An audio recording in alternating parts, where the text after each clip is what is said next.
Welcome to Jerry's Fish Room. Hey folks, welcome to Jerry's Fish Room. Thank you so much for coming by. I really appreciate you guys stopping in and checking this video out. Thank you to all of those that have watched the first two videos for this channel. Those that have subscribed, man, I appreciate you so much and looking forward to walking on this journey. And guys, I'd love for more of y'all to subscribe and then ring that bell to be notified when these new videos come up. Again, I know I left y'all with a cliffhanger last week. I left a tank as I was displaying the fish room slash fish house. There was a tank that was covered up. Today's video, we're going to talk about what went in that tank and what came out.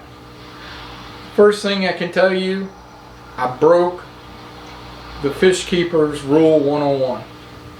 I did an impulse buy. And that's what happened with this tank. So let's go check it out. Container. This is not the usual way I receive fish. Usually we get them in bags, but these guys are a little bit different. So wanted to. My local fish store was nice enough to give me what I needed to be able to get them acclimated. Now it's going to be very difficult, but I'm going to move the bucket a little closer here and try to give you a little bit of a sneak shot of what's in the bucket.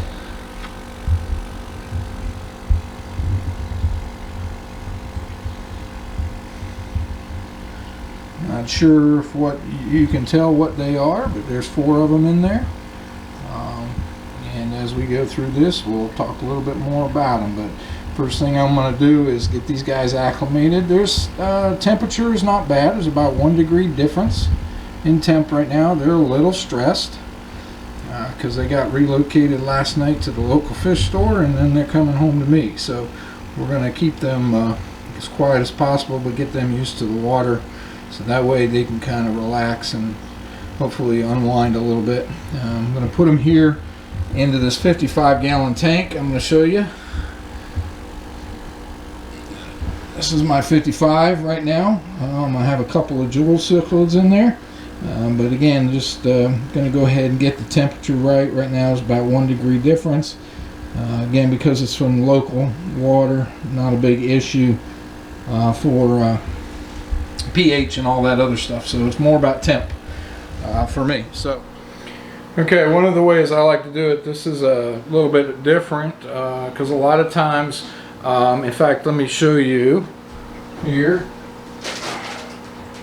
I have some plants here, but a lot of times you guys are familiar with getting your fish in bags like these, and then typically what I try to do, or what I like to do, is I take them when I get them and you set them into the tank and let them soak for about 30 minutes or so to try to get the temperature to equalize out between the water that's in the bag and your tank water. Again, a lot of these fish that are here locally, you know, they're used to living in the water. The parameters that we have here, here in Florida, our water is a little harder, 7.6 to 7.8.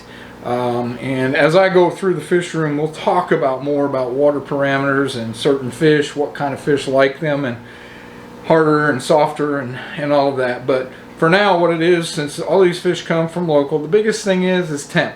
We want to make sure our temperature is as close as possible. That way it reduces the stress on the fish. If there's a huge temperature difference, increases the stress level, creates a potential for ick and a lot of that different stuff. So so one of the things I love to do is wife doesn't like it, I usually grab a little cup here, measuring cup, doesn't matter, it can be anything, glass, whatever is comfortable for you guys and get your hands on. I kind of like this because it's got a handle. I like to just acclimate the fish, just 1 or 2 cups at a time.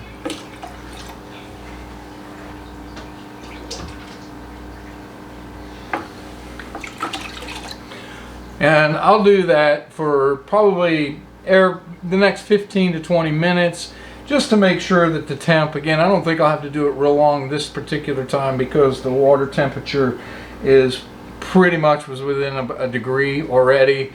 But this gives them a little bit of an adjustment, a little bit of a time before I stick them in this tank. Okay, so it's been about 30 minutes. I have the temperature within about a 1/10 or 2 degree between this tank here and the water that they're in right now. So now the plan is simply just reach down here, we'll be grabbing my trusty net. I'll be netting them and then dropping them into the tank. I'll take them. All right, so yep, here we go. This is what we got. We got some silver dollars, a couple of leopard spot, and I believe it was 2 red hooks. But there's a reason why we got these fish. They do better in communities, and so wanted to just kind of go ahead and get them in, get the 4 of them there, and then ultimately let them settle down, because I have a single wideband silver dollar in my South American. So the idea is to try to get some sort of a community tank going. So we'll see a little bit of the jewel cichlid trying to go, hey, this is my tank. But we'll turn the lights off and let them chill out. Alright, so here we are 2 days later. As you can tell, everybody's settling down. Everything is looking good. You'll also notice that there's 2 additional wideband silver dollars in there with the 4 spotted. We had lost the single silver dollar in our South American tank, but a funny but not so funny story.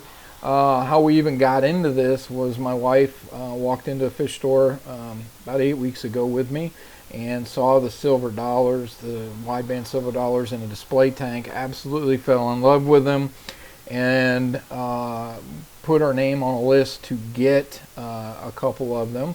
However, it's been 4 or 5 weeks and the guy said they're just really difficult to get, but my wife convinced him to sell her 1 of the 3 that he had in his display tank, which quite unusual, so she must have did a good job persuading to get that.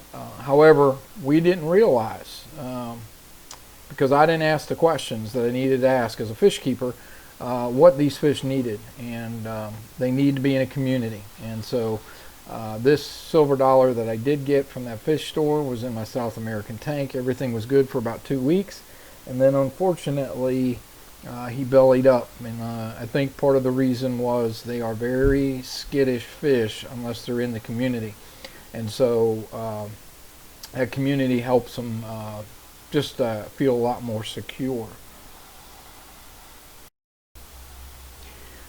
Okay, so as you can see, we have a little different situation. The tank is definitely looks different. Nothing different was done with the tank, but the fish were moved from the 55-gallon that I just showed you that they were in. I had them in there for a couple weeks for quarantine purposes to make sure everything was good, but this has always been the original intent, is to put them into the South American tank, and as you can see, they are doing tremendously well. These fish have a few characteristics that I just want to touch base on. The silver dollars, the spotted, range from 6 to 7 inches, while the wide bar silver dollar range upwards of 10 inches. Both have a lifespan of around 10 years, and both are native to South America. They are a part of the tetra family. However, their distant cousins are the piranha. They are considered to be, by most places I've done research, omnivores. However, there are some places that call them herbivores, and then even additional sites and places I've investigated that have said that they are omnivore but have a more herbivore sort of tendency. So with that being said, I feed them spirulina flakes, I feed them spirulina pellets, and I also feed them some Cichlid Extreme pellets from Extreme Fish Food that has a good mixture of pretty much everything in it. As you can see, the tank mates, you know, I've got a couple of jewel cichlids in there. I have a Salvini in there, Siamese algae eater, a couple of Oscars, some clown loaches, and so they do pretty well with those types of fish.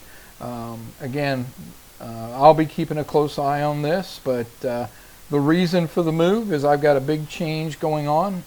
Getting ready to move into a 180-gallon tank for a future fish unboxing that I will show you. Actually really excited about it. It's one of my favorite fish, but we'll get to that at a later date. So this is kind of an update on where these fish are and what they have. If you have any comments on these silver dollars, love to hear from you. If you've had experience with them, as this is the first time for me, and I'm looking forward to working with these fish and understanding them and getting to know them better, as well as be able to take care of them better. All right, folks, thanks so much for joining me this week as we unveiled the silver dollar fish. Look forward to the weeks to come, and I'll go ahead and give an update, you know, in a few weeks, just to kind of show where everything's at, how they're doing. And guys, understand, I'm gonna be open, honest when it comes to my videos. If I screw up, then I screw up, and hopefully we'll learn from each other. But guys, again, please remember, like the video, share it, ring that bell, and please subscribe. And guys, so until we get together again next week, remember this: keep loving the fish.